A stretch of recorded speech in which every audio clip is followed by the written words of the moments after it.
President Joe Biden speaking. This evening in Kabul, as you all know, terrorists attacked that we've been talking about and worried about, that the intelligence community has assessed, has undertaken an attack by a group known as ISIS-K. Took the lives of American service members standing guard at the airport and wounded several others seriously. He had also wounded a number of civilians, and civilians were killed as well. I've been engaged all day in constant contact with the military commanders here in Washington and the Pentagon, as well as in Afghanistan and Doha. And my commanders here in Washington in the field have been on this with great detail, and you've had a chance to speak to some so far. The situation on the ground is still evolving, and I'm constantly being updated.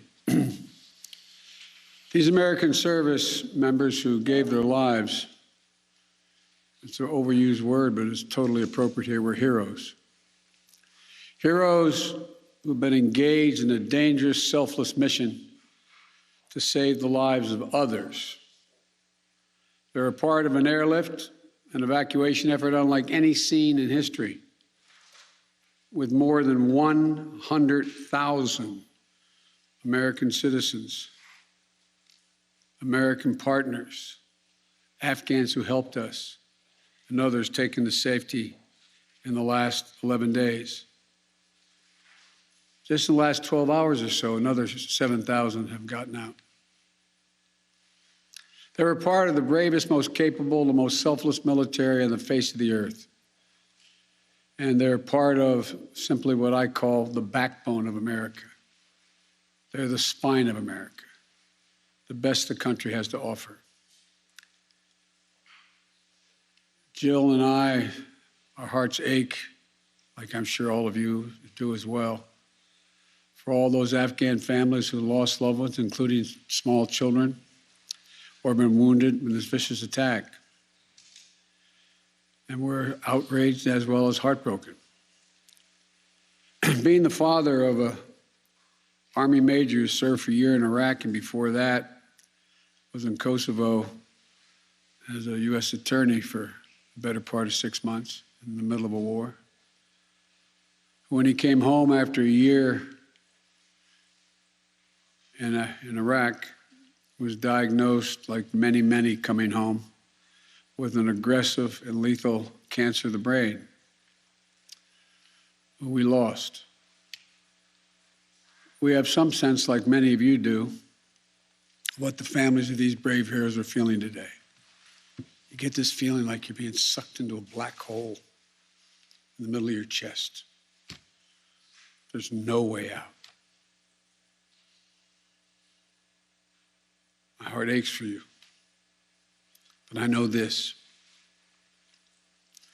We have a continuing obligation, a sacred obligation to all of you, the families of those heroes. That obligation is not temporary, it lasts forever. The lives we lost today were lives given in the service of liberty, the service of security, and the service of others, in the service of America. Like their fellow brothers and sisters in arms who died defending our vision and our values in the struggle against terrorism, of the fall on this day, they're part of a great and noble company of American heroes. To those who carried out this attack, as well as anyone who wishes America harm, know this: we will not forgive. We will not forget. We will hunt you down and make you pay. I will defend our interests and our people with every measure at my command. Over the past few weeks, I know many of you are probably tired of hearing me say it. We've been made aware by our intelligence community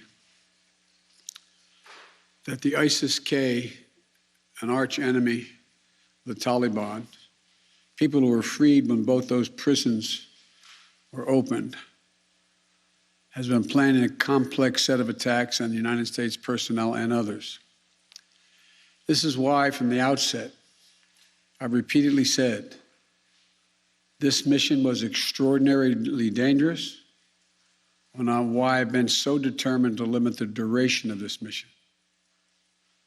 As General McKenzie said, this is why our mission was designed, this is the way it was designed to operate. Operating under severe stress and attack. We've known that from the beginning. And as I've been in constant contact with our senior military leaders, and I mean constant, round the clock, and our commanders on the ground and throughout the day, they made it clear that we can and we must complete this mission, and we will. And that's what I've ordered them to do. We will not be deterred by terrorists. We will not let them stop our mission. We will continue the evacuation. I've also ordered my commanders to develop operational plans to strike ISIS-K assets, leadership, and facilities. We will respond with force and precision at our time, at the place we choose, in the moment of our choosing. Here's what you need to know. These ISIS terrorists will not win. We will rescue the Americans who are there. We will get our Afghan allies out, and our mission will go on. America will not be intimidated, and I have the utmost confidence in our brave service members who continue to execute this mission with courage and honor to save lives and get Americans, our partners, our Afghan allies out of Afghanistan. Every day when I talk to our commanders, I ask them what they need. What more do they need, if anything, to get the job done? As they will tell you, I granted every request. I reiterated to them today on 3 occasions that they should take the maximum steps necessary to protect our forces on the ground in Kabul. And I also want to thank the Secretary of Defense and the military leadership of the Pentagon and all the commanders in the field. There has been complete unanimity from every commander on the objectives of this mission and the best way to achieve those objectives.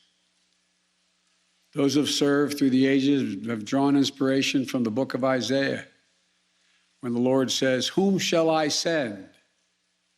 Who shall go for us?"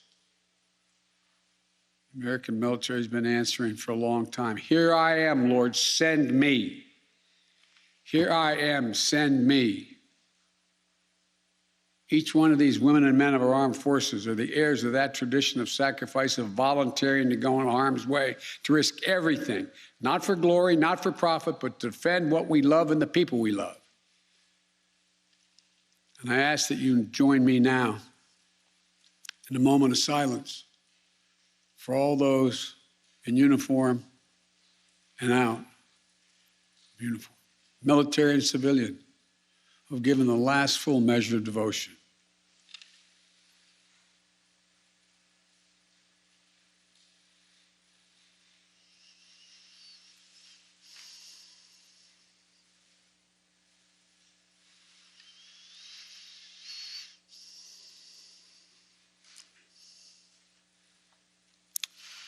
Thank you. May God bless you all, and may God protect the troops and all those standing watch for America. We have so much to do. It's within our capacity to do it. We just have to remain steadfast. Steadfast. We will complete our mission, and we will continue after our troops have withdrawn to find means by which we can find any American who wishes to get out of Afghanistan.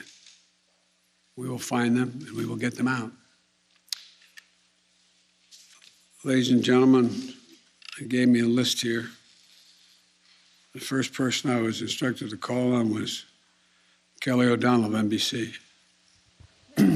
have said leaving Afghanistan is in the national interest of the United States. After today's attack, do you believe you will authorize additional forces to respond to that attack inside Afghanistan? And are you prepared to add additional forces to protect those Americans who remain on the ground carrying out the evacuation operation? I've instructed the military, whatever they need, if they need additional force, I will grant it. But the military, from the chairman of the Joint Chiefs, the commanders in the field, have all contacted me one way or another, usually by letter, saying they subscribe to the mission as designed to get as many people out as we can within the time frame that is allotted. That is the best way they believe to get as many Americans out as possible and others. And with regard to finding, tracking down the ISIS leaders who ordered this, we have some reason to believe we know who they are, not certain, and we will find ways of our choosing without large military operations to get them wherever they are. Trevor, Reuters. Thank you, Mr. President. There's been some criticism, even from people in your party, about the dependence on the Taliban to secure the perimeter of the airport. Do you feel like there was a mistake made in that regard? No, I don't. Look, I think General McKenzie handled this question very well. The fact is that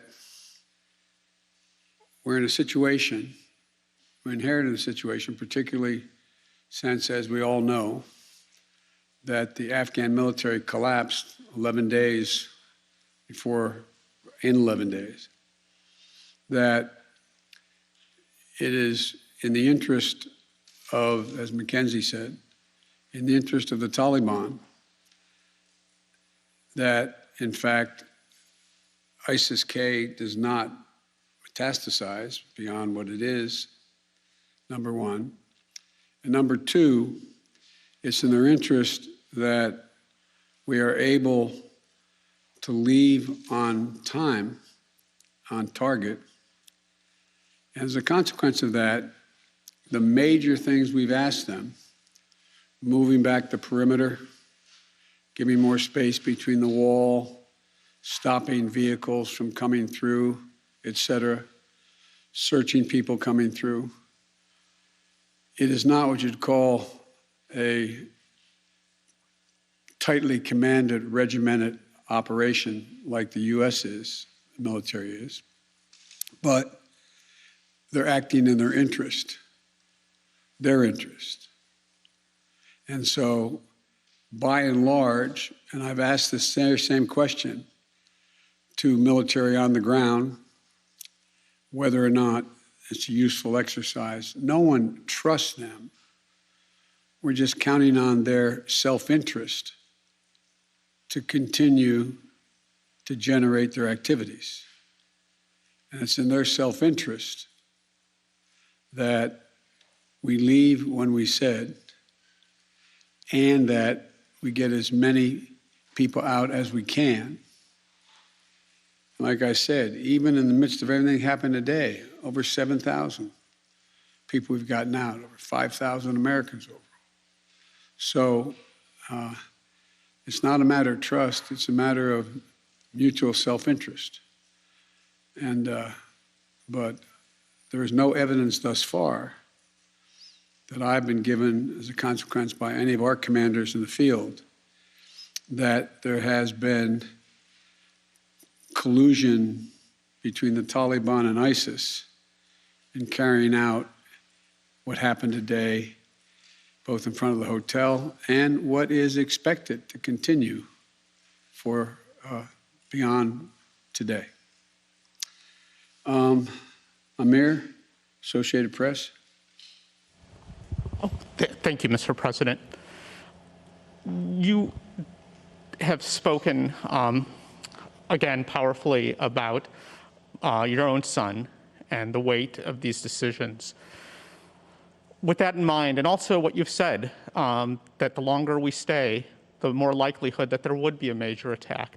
How do you weigh staying even one more day, considering what's happened? Because I think what America says matters. What we say we're going to do in the context in which we say we're going to do it, that we do it, unless something exceptional changes. There are additional American citizens. There are additional green card holders.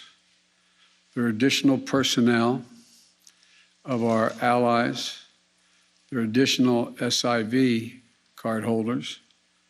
There are additional Afghans that have helped us.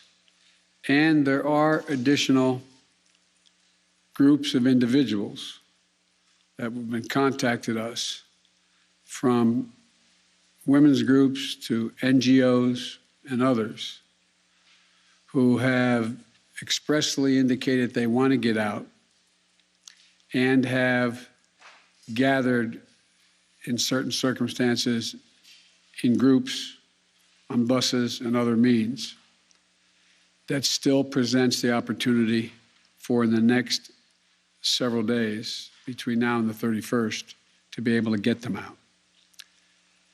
And our military, and I believe, to the extent that we can do that, knowing the threat, knowing that we may very well have another attack, the military has concluded that's what we should do.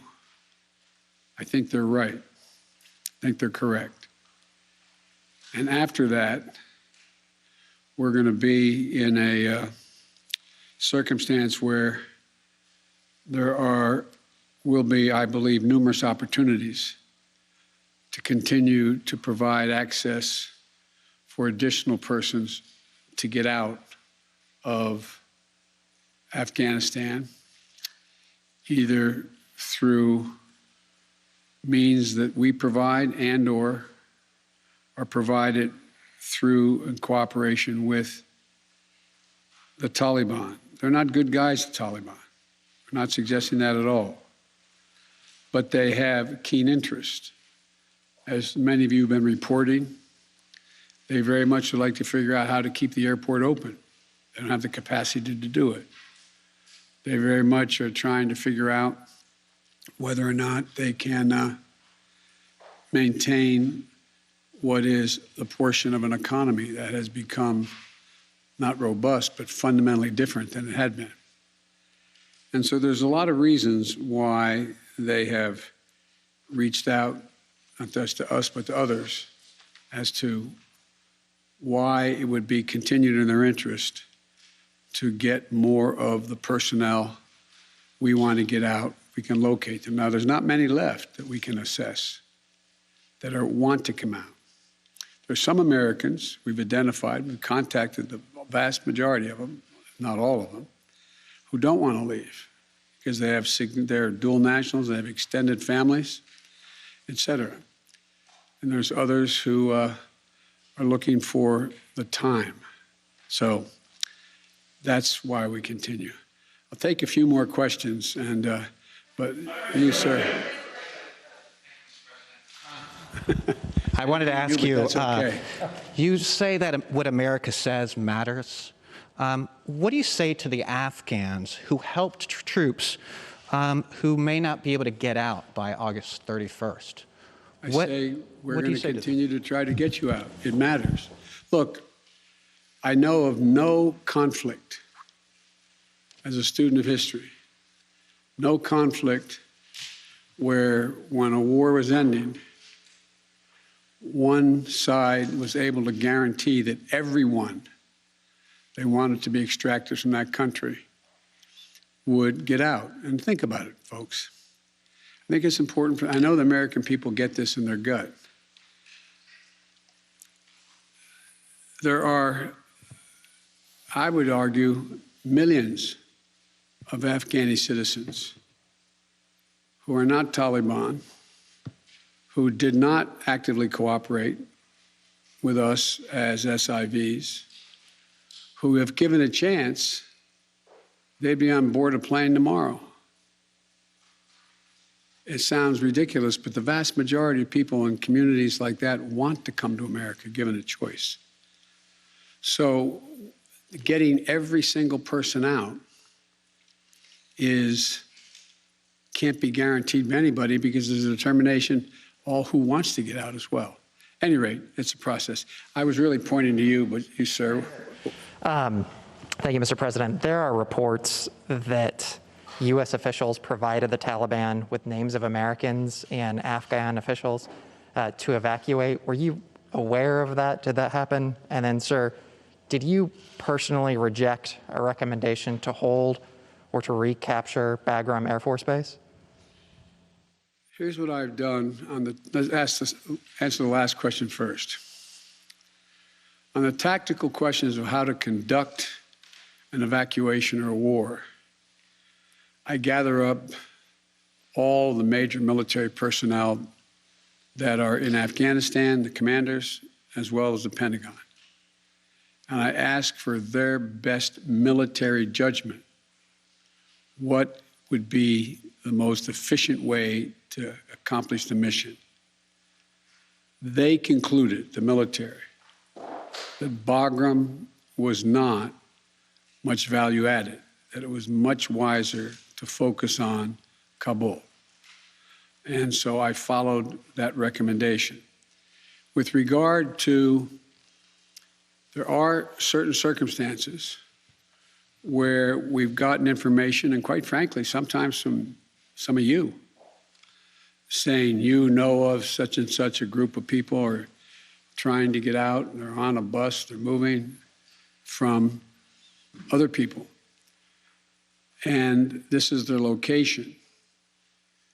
And there have been occasions when our military has contacted their military counterparts in the Taliban and said, this, for example, this bus is coming through with X number of people on it, made up of the following group of people. We want you to let that bus or that group through. So yes, there have been occasions like that. And to the best of my knowledge, in those cases, the bulk of that has occurred, they've been let through. But I can't tell you with any certitude that there's actually been a list of names. I know there may have been, but I know of no circumstance. It doesn't mean didn't exist. That here's the names of 12 people, they're coming, let them through. It could very well have happened. I'll take one more question. Wait. Let me take the one question from the most interesting guy that I know in the press. That's you. Mr. President, there had not been a U.S. service member killed in combat in Afghanistan since February of 2020. You set a deadline, you pulled troops out, you sent troops back in, and now 12 Marines are dead. You said the buck stops with you. Do you bear any responsibility for the way that things have unfolded in the last 2 weeks? I bear responsibility for fundamentally all that's happened of late. But here's the deal. You know, I wish you'd one day say these things. You know as well as I do that the former president made a deal with the Taliban that he would get all American forces out of Afghanistan by May 1. In return, the commitment was made, and that was a year before. In return, he was given a commitment that the Taliban would continue to attack others, but would not attack any American forces. Remember that? I'm being serious. No, I'm asking you a question. Because before... No, wait a minute. I'm asking you a question. Is that accurate, the best of your knowledge? What? I don't think that's the issue. Do you think that people have an issue with pulling out of Afghanistan or just the way that things have happened? I think they have an issue that people are likely to get hurt. Some, as we've seen, have gotten killed, and that it is messy. The reason why, whether my friend will acknowledge it or has reported it, the reason why there were no attacks on Americans, as you said, from the date until I came into office was because the commitment was made by President Trump, I will be out by May 1st. In the meantime, you agree not to attack any Americans. That was the deal. That's why no American was attacked. A few days ago, you said you squarely stand by your decision to pull out. Yes, I do, because look at it this way, folks, and I have another meeting for real. But imagine where we'd be if I had indicated on May the 1st I was not going to renegotiate an evacuation date. We were going to stay there. I'd have only one alternative: pour thousands of more troops back into Afghanistan to fight a war that we had already won relative to why the reason we went in the first place. I have never been of the view that we should be sacrificing American lives to try to establish a democratic government in Afghanistan, a country that has never once in its entire history been a united country and is made up, I don't mean this in a derogatory, made up of different tribes who have never, ever, ever gotten along with one another. And so, as I said before, and this is the last comment I'll make, we'll have more chance to talk about this, unfortunately, beyond, because we're not out yet. If Osama bin Laden, as well as al-Qaeda, had chosen to launch an attack when they left Saudi Arabia out of Yemen, would we have ever gone to Afghanistan? Even though the Taliban completely controlled Afghanistan at the time, would we have ever gone? I know it's not fair to ask you questions, it's rhetorical, but raise your hand if you think we should have gone and given up thousands of lives and tens of thousands of wounded. Our interest in going was to prevent al-Qaeda from reemerging, first to get bin Laden, wipe out al-Qaeda in Afghanistan, prevent that from happening again.